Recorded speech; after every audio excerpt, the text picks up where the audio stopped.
ભાવનગર જિલ્લાના ફરિયાદકા ગામના બે પિતરાઈ ભાઈઓએ યોગેશ ધામેચા અને સંજય ધામેચા સામે શેરબજારમાં રોકાણના નામે કરોડોની છેતરપિંડીનો ગંભીર આક્ષેપ લગાવ્યો છે।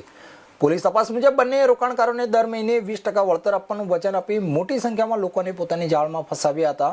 આ તપાસમાં સામે આવ્યું છે કે શરૂઆતમાં એક રોકાણકાર પાસેથી નાણાં લઈને બીજા રોકાણકારને વળતર ચૂકવવામાં આવતું હતું, જેના કારણે લોકોનો વિશ્વાસ વધતો ગયો। ત્યારબાદ કરોડો રૂપિયા એકત્ર કરીને બંને આરોપીઓ છેલ્લા 2 મહિનાથી ફરાર થઈ ગયા હતા।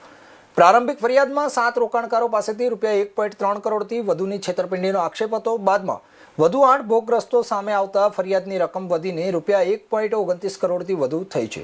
જોકે ક્રાઇમ બ્રાન્ચની તપાસમાં હવે 100થી વધુ ભોગગ્રસ્તો સામે આવ્યા હોવાનું જાણવા મળ્યું છે અને સમગ્ર કૌભાંડ 300થી 400 કરોડ રૂપિયા સુધીનું પહોંચ્યું હોવાની આશંકા વ્યક્ત કરવામાં આવી રહી છે। પોલીસ દ્વારા આ આંકડાની તપાસ ચાલુ છે, ત્યારે ભાવનગરમાં 300 કરોડના કૌભાંડની આશંકા સામે આવી છે। ફરિયાદકા ગામના જે વર્તેજ પોલીસ સ્ટેશનમાં આવે છે એમાં જે કાલે જે છે જીપીઆઈડીની કલમ 3 અને બીએનએસની અલગ અલગ જે છેતરપિંડીની કલમો છે એના હેઠળ કાલે ગુના દાખલ કરવામાં આવેલ અને એમાં જે છે અત્યાર સુધીમાં 2 આરોપીઓ જે મેઇન જે આ બધું એક ઇકોનોમિક જે ફ્રોડ હતું એના જે સૂત્રધારો છે સંજય અને યોગેશ, એને અટક કરવામાં આવેલ છે। એ લોકો જે છે અત્યાર સુધીમાં અમારા એવા 14 જેવા ભોગ બનારો છે જેના જોડે એ લોકોએ અલગ અલગ અમાઉન્ટની અને ચીટિંગ કરી છે અને અત્યાર સુધીમાં જે ચીટિંગનો અમાઉન્ટ છે 1.5 કરોડ જેવું આવે છે। એ લોકો બેસિકલી શું છે કે બધા જે એના જે પણ રોકાણકારો હતા એને એક બહુથી અનરિયલિસ્ટિક એવું એક આપતા હતા કે દર મહિને એને 5%ની જે છે એ લોકો ઇન્ટરેસ્ટ આપશે અને આધારે ઘણા બધા જે છે એની છેતરપિંડીની સ્કીમના ભોગ બનીને રોકાણ કર્યું અને એમાં જે છે અત્યારે અમારા સુધી જે કીધું 15 જેવા ભોગ બનોને અમે અમારા નિવેદન લીધું છે અને તપાસના કામ જે અત્યારે ચાલે છે। તપાસમાં જે છે અમે જેટલા પણ આ લોકો વિરુદ્ધ જેટલા પણ દસ્તાવેજી પુરાવા છે એવા 6 ડોક્યુમેન્ટ અને 4 જેવા જે છે એની મોબાઈલ અને જે લેપટોપ છે એવા 4 ઇલેક્ટ્રોનિક એડજસ્ટ પણ કબજા લીધેલ છે અને અત્યારે અમારા પાસે જે છે કોર્ટ એની મંડે સુધીની છે જે કસ્ટડી આપી છે। તો એમાં જે છે વધુ તપાસ કરવામાં આવશે। જેટલા પણ એમાં ભોગ બનારો છે એને અમે પહેલાં પણ નિવેદન કર્યું છે અને અત્યારે પણ છે કે જેટલા પણ છે પોલીસ પાસે આવે અને જે પણ એની જે પણ નિવેદન છે રજૂ કરે, જે પણ પુરાવા રજૂ કરે એના આધારે જે છે પોલીસ એને તપાસના ભાગ બનાવીને એમાં જે છે આ લોકો વિરુદ્ધ જે છે ચાર્જશીટ કરશે અને એવી પણ ટ્રાય છે કે અગર આ લોકોનો બીજું કોઈ રોકાણ હોય અને આરોપીઓનો તો એના મિલકત આઈડેન્ટિફાય કરીને મિલકત ટાંચ કરીને આગળની જે છે કાયદેસર કાર્યવાહી કરવામાં આવશે। તો જેટલા પણ આરોપી છે ને એને અટક કરી લીધા છે, જેટલા પણ એના વિરુદ્ધ દસ્તાવેજી અને ઇલેક્ટ્રોનિક એ પણ કબજા લઈ લીધું છે અને જેટલા પણ એમાં અત્યાર સુધી 15 જેવા ભોગ બનારો છે, જેટલા પણ બીજા ભોગ બનારો હોય એ પણ આવીને અમારે એલસીબી જે તકો છે તપાસની સાથે એને કોન્ટેક્ટ કરી શકે અને જે પણ એના નિવેદન છે અને જે પણ પુરાવા છે રજૂ કરી શકે। એનાથી અમારો કેસ જે છે વધુ સ્ટ્રોંગ બનશે અને એના મિલકત ટ્રેસ કરીને અમે જે છે શક્ય છે તો આમાં આગળ એક જીપીઆઈડીમાં મિલકત ટાંચ લેવાની કાર્યવાહી કરી શકાય તો એ પણ કરશું। દસ્તાવેજી પુરાવા મળી આવ્યા છે તેમાં કોઈ એવો ઉલ્લેખ થયો છે ખરી કે કોને કેટલા રૂપિયા આપ્યા છે? એમાં જે છે અત્યારે કાલે જ રાત્રિમાં લીધા છે એની અત્યારે તપાસ જે છે આગળ ચાલુ છે, પણ એમાં જેટલા પણ એના જેટલા લોકોએ રોકાણ કર્યું છે એની ઘણી બધી ડિટેલ છે, એની અમારી તપાસનીશ અધિકારી એની તપાસ કરે છે। સંજય ધામેચા નામનો વ્યક્તિ છે તે લાંબા સમયથી ફરાર હતો, કારણ કે આ ફરિયાદ તો લાંબા સમયથી થઈ રહી છે।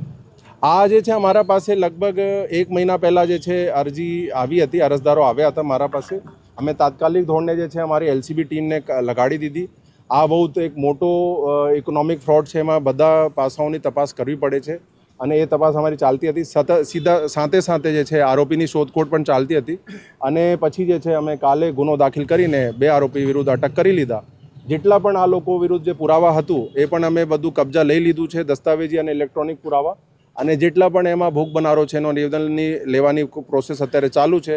અત્યાર સુધીમાં 15 જેવા થઈ ગયા છે। જેટલા પણ ફરિયાદકા અને આજુબાજુના ગામડાઓના હોય એ અમારા એલસીબી ટીમ જે છે એનો તપાસની એને કોન્ટેક્ટ કરી શકે અને એની અમે જે રજૂ કરવું છે, જે નિવેદન હોય, જેના વિરુદ્ધ પુરાવા હોય બધું રજૂ કરશે, એના અમે આગળની કાયદેસર કાર્યવાહી કરશું। ઘરની ઝડપી કરવામાં આવી હતી પોલીસ દ્વારા?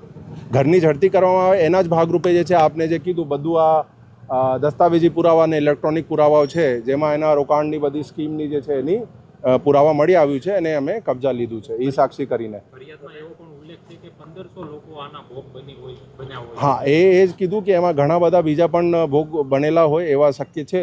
તો અમે જે કીધું અમે આ બધા જે છે બધા આવીને જાય, અમે કોન્ટેક્ટ કરે અમારી ટીમને LCBને અને બધાનો અમે જેટલા પણ એના પુરાવા છે, જે પણ નિવેદન છે, જેના રોકાણ છે, બધું અમે એને ઓન રેકોર્ડ લઈશું. સર, આ પકડાયેલ વ્યક્તિ વ્યવસાય શું કરે છે? આ બેસિકલી 1.5 વર્ષથી લગભગ 1.5-2 વર્ષથી જે છે આ ડ્રાઇવિંગનો ધંધો કરતા હતા અને આમ કોઈ એવા બહુ એનો ઇકોનોમિક કોઈ સ્ટ્રોંગ બેકગ્રાઉન્ડ નથી. ખાસ કરીને આ એક વિડીયો પણ વાયરલ થઈ છે જેમાં આક્ષેપ એવો લાગી રહ્યો છે કે આ વ્યક્તિ છે એ રાજકીય સાઠગાંઠ ધરાવે છે. ને એવી ખોટી વાતો છે, તદ્દન ખોટી વાતો છે, એમાં એવો કોઈ તથ્ય નથી. એના જ્યારે અમારા ધ્યાન ઉપર આવ્યું ત્યારથી અમે નિષ્પક્ષ અને બિલકુલ કડકાઈથી જે પગલાં લેવામાં આવેલ છે, બધા આરોપીને અટક કર્યું છે, બધા પુરાવા છે લીધું છે.